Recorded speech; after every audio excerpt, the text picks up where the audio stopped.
दुख एक ऐसी भावना है जो प्रारंभ से ही इंसानी सभ्यता में समान रूप से दिखाई देती है। फिर चाहे वो इंसान किसी भी धर्म का हो या किसी भी देश का हो, क्रोध, खुशी और उदासी जैसी बुनियादी भावनाएं इंसान जन्म से ही अनुभव करता आया है और आगे भी करता रहेगा।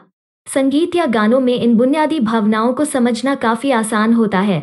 उदाहरण के लिए, एक उदास और दर्द भरा गीत सुनने से किसी श्रोता में उदासी की भावना उत्पन्न हो सकती है। उदासी को आमतौर पर एक नकारात्मक भावना के रूप में देखा जाता है, लेकिन हम इसे एक तरह से आनंददायक भी पाते हैं। आज हम इसी विरोधाभास के बारे में बात करेंगे। कुछ अध्ययनों से पता चलता है कि उदास संगीत की प्रतिक्रिया में आनंद एक या अनेक कारणों से हो सकता है। नॉस्टैल्जिया यानी कि पुरानी यादें। उदास संगीत हमारे पास्ट या अतीत की यादों को ट्रिगर कर देता है, जिससे हमारी पुरानी यादें ताज़ा हो जाती है और ये हमारे मूड को भी बदल देता है। इसका असर तब ज्यादा होता है जब ये यादें हमारे महत्वपूर्ण पलों से जुड़ी होती है, जैसे कि हमारी स्कूल या कॉलेज के टाइम की यादें।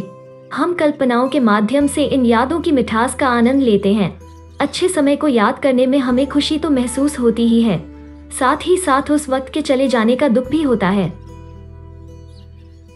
प्रोलैक्टिन जैविक स्तर पर उदास संगीत हार्मोन प्रोलैक्टिन से जुड़ा हुआ है, जो रोने की भावना से जुड़ा है और दुख को रोकने में मदद करता है। दुख भरे गीत से हमारा मस्तिष्क प्रोलैक्टिन हार्मोन को सक्रिय कर देता है और वास्तविक स्थिति में अगर हम दुखी नहीं हैं तो ये हार्मोन हमें मानसिक सुख और मन को शांति का अनुभव कराता है।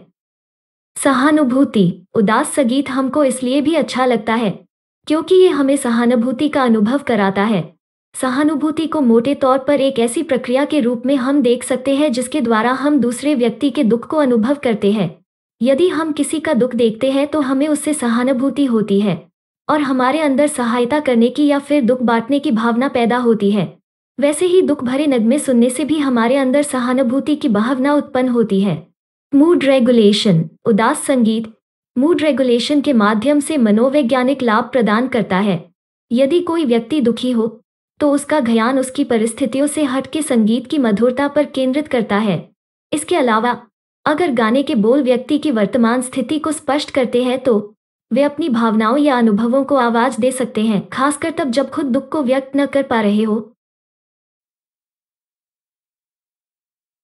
एक दोस्त। संगीत में साथी या दोस्त का अनुभव और आराम प्रदान करने की क्षमता है।